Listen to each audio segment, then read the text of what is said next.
One पृथ्वी के विशाल हिस्सों को ढके हुए थे, जो हमारे ग्रह के फेफड़ों के रूप में कार्य करते थे। ये वन समृद्ध पारिस्थितिक तंत्रों और विविध संस्कृतियों का घर थे, जिन्होंने प्राचीन देशों के इतिहास को आकार दिया। दक्षिण अमेरिका के गहरे जंगलों से लेकर यूरोप और एशिया के रहस्यमय वनों तक इन हरे दिग्गजों ने सभ्यताओं के विकास में महत्वपूर्ण भूमिका निभाई। मिस्र के प्राचीन देश को ही लें। जब हम मिस्र के बारे में सोचते हैं तो हमारे मन में रेगिस्तान और पिरामिड की छवि उभरती है, लेकिन हजारों साल पहले नील नदी के किनारे घने वन हुआ करते थे। ये वन निर्माण के लिए लकड़ी, शिकार के लिए स्थान और औषधीय पौधों की आपूर्ति करते थे, जो सभ्यता की वृद्धि के लिए आवश्यक थे। लेकिन जैसे जैसे मिस्र का विस्तार हुआ, इन वनों का अधिकतर हिस्सा काट दिया गया और नील के किनारे आज जो शुष्क भूमि है वह बची। इसी तरह प्राचीन डेसिया का राज्य, जो आधुनिक रोमानिया में स्थित है, घने वनों से ढका हुआ था। डेसियाई, जो रोमन साम्राज्य के खिलाफ अपने कठोर प्रतिरोध के लिए जाने जाते थे, इन वनों का उपयोग प्राकृतिक किलों के रूप में करते थे। कार्पेथियन पर्वत, जो वनों से ढके हुए थे, उन्हें रणनीतिक लाभ, आश्रय और संसाधन प्रदान करते थे, जो उनकी रक्षा में महत्वपूर्ण भूमिका निभाते थे। अब हम अमेज़न वर्षावन की ओर चलते हैं, जो पृथ्वी के सबसे जैव विविध क्षेत्रों में से एक है, जहां प्राचीन सभ्यताएं जैसे कि मराजोआरा और मुस्का फली फूली। ये लोग वनों के साथ सामंजस्य में रहते थे। उन्होंने उन्नत कृषि पद्धतियां विकसित की और जटिल कला का सृजन किया। वन ने उन्हें भोजन से लेकर औषधि तक हर चीज की आपूर्ति की और सदियों तक उनकी समृद्ध संस्कृतियों को बनाए रखा।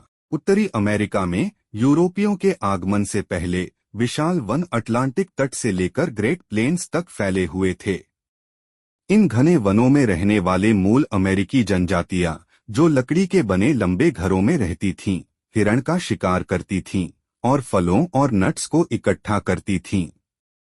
इरोक्वाइस और एल्गोनकियन जैसी वन जनजातियों के लिए ये वन उनके जीवन का केंद्र थे, जो आश्रय, आजीविका और आध्यात्मिक संबंध प्रदान करते थे। प्राचीन भारत में वनों को पवित्र माना जाता था, जिन्हें देवराई कहा जाता है, जहां घने वनों में प्राचीन मंदिर छिपे हुए हैं। ये उपवन स्थानीय समुदायों द्वारा संरक्षित थे और अक्सर देवताओं से जुड़े होते थे। इन्हें देवताओं का निवास स्थान माना जाता था और पेड़ों को काटना पाप माना जाता था। ये उपवन जैव विविधता के संरक्षण और पारिस्थितिक संतुलन बनाए रखने में महत्वपूर्ण भूमिका निभाते थे। साइबेरिया की ओर बढ़ते हुए, जहां बर्फ से ढके पेड़ और दूर से प्राचीन जनजातियां दिखाई देती हैं, एवेंकी और नेनेट्स जैसी आदिवासी जनजातियां सदियों तक इन वनों के साथ सामंजस्य में रहती थीं। टैगा ने उन्हें हिरण, फर और लकड़ी की आपूर्ति की, जो कठोर सर्दियों में जीवित रहने के लिए आवश्यक थी। इन कठोर परिस्थितियों के बावजूद इन जनजातियों ने वनों के साथ एक गहरा आध्यात्मिक संबंध विकसित किया, जिन्हें वे एक जीवित इकाई के रूप में देखते थे। जैसे जैसे सभ्यताएं बढ़ी, भूमि, लकड़ी और संसाधनों की मांग भी बढ़ी। एक समय व्यतीत होते हुए जिसमें प्राचीन वनों का सफाया होता है, उनमें से अधिकांश गायब हो चुके हैं और केवल यादें और अवशेष बचे हैं। हालांकि इन वनों की विरासत अभी भी जीवित है, जो हमें उस समय की याद दिलाती है जब मानवता प्रकृति के साथ सामंजस्य में रहती थी। जब हम आज जलवायु परिवर्तन और वनों की कटाई की चुनौतियों का सामना कर रहे हैं, तो इन प्राचीन देशों के पाठ पहले से अधिक प्रासंगिक हैं। वनों का संरक्षण और पुनर्स्थापन केवल पेड़ों को बचाने के बारे में नहीं है, यह हमारे ग्रह, हमारी धरोहर और हमारे भविष्य की रक्षा के बारे में है।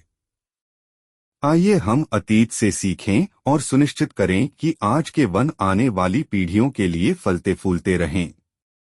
इस वीडियो को देखने के लिए धन्यवाद और अधिक जानकारी के लिए हमारे चैनल को लाइक, शेयर और सब्सक्राइब करना न भूलें।